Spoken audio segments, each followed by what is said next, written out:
सबको जय मसीह की। दोस्तों आप सबको हैप्पी न्यू ईयर। परमेश्वर आप सबको बहुत आशीष दे और जितने मेरे व्यूवर्स हैं इस चैनल पर आप सबको एक एक जन को परमेश्वर टच करे, पवित्र आत्मा टच करे और आपको बहुत सारी ब्लेसिंग्स दे। 2023 में आपको जो ब्लेसिंग नहीं मिली वो 2024 में आपको मिलने पाए। और दोस्तों यहाँ पे मेरे मन में कुछ एक मैसेज आया कि मैं आपसे शेयर करूं। मुझे लगा कि मुझे आपसे शेयर करना चाहिए। वैसे तो मैं कोई पास्टर नहीं हूं और ना ही मैं कभी बाइबल कॉलेज गई हूं, ना ही मैं क्रिश्चियन फैमिली में पैदा हुई हूं, लेकिन पर्सनल लाइफ में मैंने परमेश्वर को अगर मैं बोलूं आमने सामने मेरा एनकाउंटर हुआ है और जिससे मैंने बहुत कुछ सीखा और मेरा एक रिश्ता है परमेश्वर से। और पिछले टाइम से मैंने परमेश्वर की सेवकाई भी की, तो मेरे मन में आया कि मैं आपसे कुछ शेयर करूं, क्योंकि जब हम अपने अनुभव को शेयर करते हैं, अपने एक्सपीरियंस को शेयर करते हैं, खास करके परमेश्वर और बाइबल और वचन से रिलेटेड, तो हमारी आत्मिक उन्नति होती है और आपकी भी होगी और मेरी भी होगी, क्योंकि परमेश्वर का वचन है ही इतना पवित्र और प्यारा जो बोलने वाले और सुनने वाले दोनों को आशीषित कर देती है। तो 2023 में हमने बहुत सारी प्लानिंग की थी और हमने सोचा था कि हमारी आत्मिक उन्नति और हो, लेकिन अगर किसी रीजन से नहीं हो पाया और या दुष्ट ने हमको बांध के रखा था, तो वक्त आ गया है, क्योंकि परमेश्वर कहते हैं उठ प्रकाशमान हो क्योंकि तेरा प्रकाश आ गया है, यहोवा का तेज तुझ पर उदय हुआ है। 2024 में जरूर और जरूर हम सक्सेसफुल होंगे, हमारी आत्मिक उन्नति होगी, हमारे घराने उद्धार पाएंगे और हम परमेश्वर के निकट आएंगे।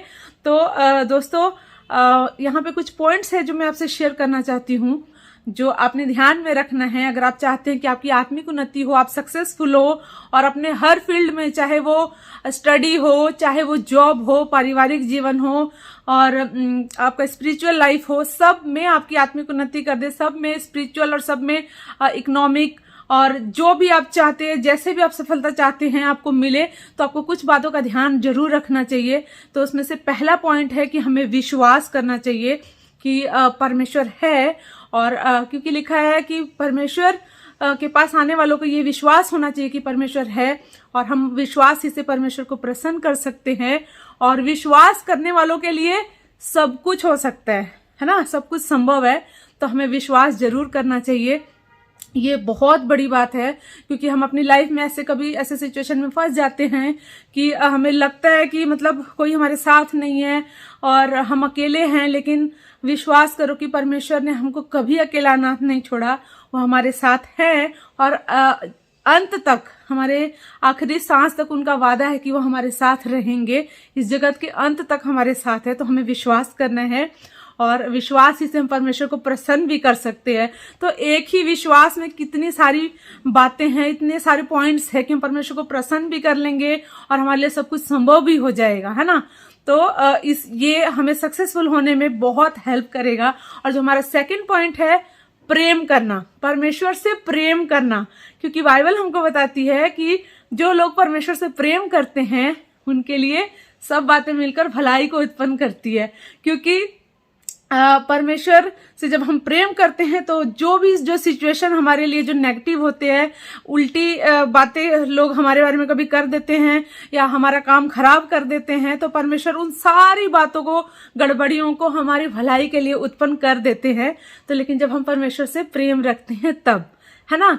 और हमारा जो थर्ड पॉइंट है वो है परमेश्वर का भय मानना।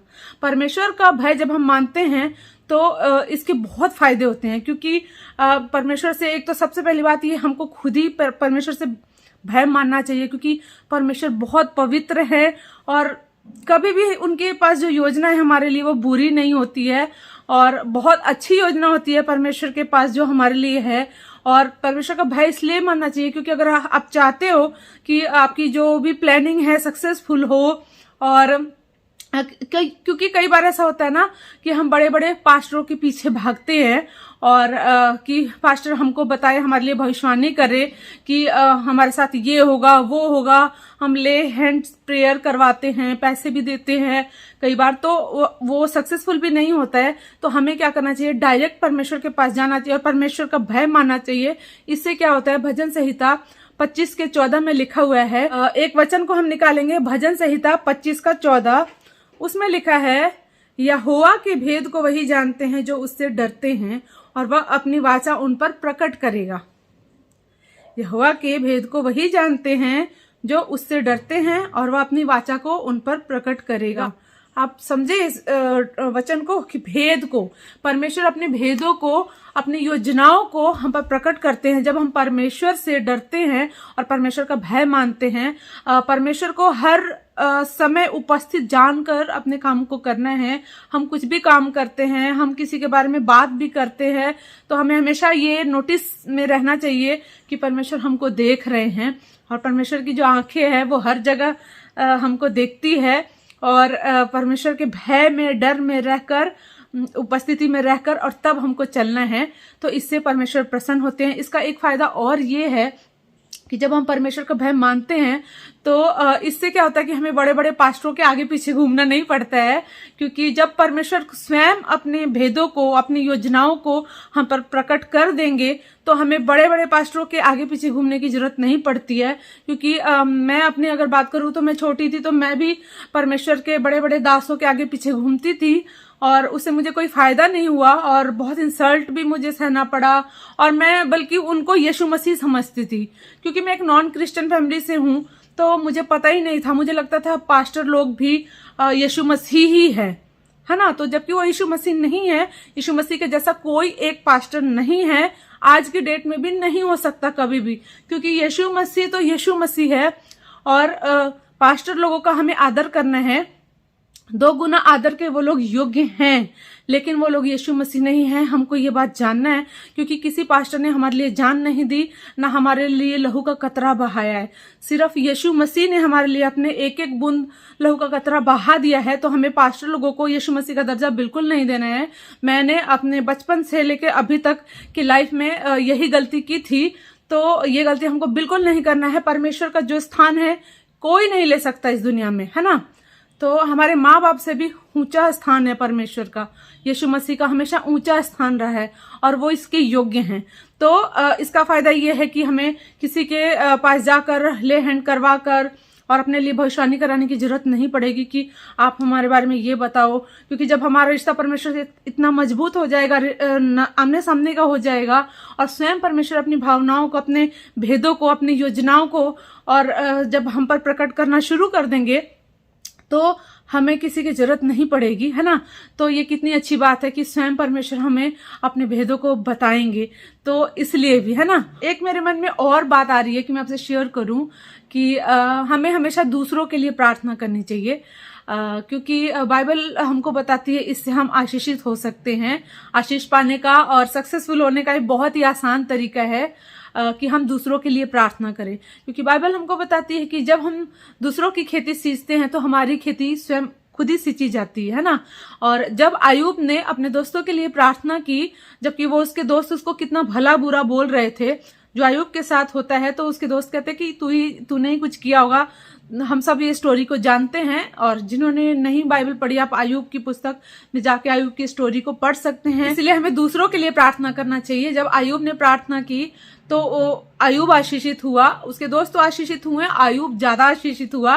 तो हमें हमेशा दूसरों के लिए प्रार्थना करना चाहिए, चाहे हमारे शत्रु हो या हमारे जो कहते हैं ना, हमें जिन्होंने ठोकर खिलाया है, नीचा दिखाया है, अपमान किया है, अगर कोई भी ऐसा हमारी लाइफ में है तो हमें उनके लिए भी प्रार्थना करनी है। तब हम ज्यादा आशीषित होते हैं, क्योंकि परमेश्वर स्वर्ग से जब देखते हैं कि मेरा ये बच्चा उनके लिए प्रार्थना कर रहा है जिन्होंने उनके साथ बुरा किया है, तो परमेश्वर इस प्रार्थना को सुनते हैं, देखते हैं और हमें आशीष देते हैं। उनको भी देते हैं, हमको ज्यादा देते हैं। जहां तक मेरा पर्सनल एक्सपीरियंस है, मेरी लाइफ में भी एक समय आया ऐसा कि जब मेरे बारे में लोगों ने बहुत कुछ बुरा भला बोलना शुरू किया, और खास करके क्रिश्चियन फैमिली के लोग, पास्टर लोग जो हमारे घर के आसपास रहते हैं। क्योंकि मैं किसी क्रिश्चियन फैमिली से नहीं हूँ, और ना मैं उनके वहां कभी गई, और फिर वो आके मुझे कहते कि लड़कियां सेवा नहीं कर सकती है, बाइबल मना करती है। मैंने कहा मैं ना आपके वहां जाके मैंने शिक्षा ली है, ना मुझे किसी इंसान की जरूरत है कि वो मुझे बताए कि मुझे क्या करना है क्या नहीं करना है। मुझे जो परमेश्वर बोलते हैं, जैसे परमेश्वर ने मुझे एक ड्रीम दिखाया, परमेश्वर ने मुझे एक दर्शन दिया, और उस दर्शन के अकॉर्डिंग ही ये सेवकाई शुरू हुई। तो बहुत लोगों ने विरोध किया, लेकिन मैंने उनके लिए जब प्रार्थना शुरू की तो क्या हुआ कि उनके चर्च से भी, उनके कलीसिया से भी लोग मेरे पास आना शुरू हो गए। और इस वजह से बेचारे वो लोग और डर गए, बहुत परेशान हो गए और घबरा गए और ऐसे बोलने लगे कि भाई हाँ ऐसे तो हमारी सेवकाई खराब हो जाएगी ये वो। तो फिर मैंने क्या किया, मैंने उन लोगों को बोला कि प्लीज आप जहां से आए हो आप लोग वहीं चले जाओ। और ऐसे ऐसे हुआ।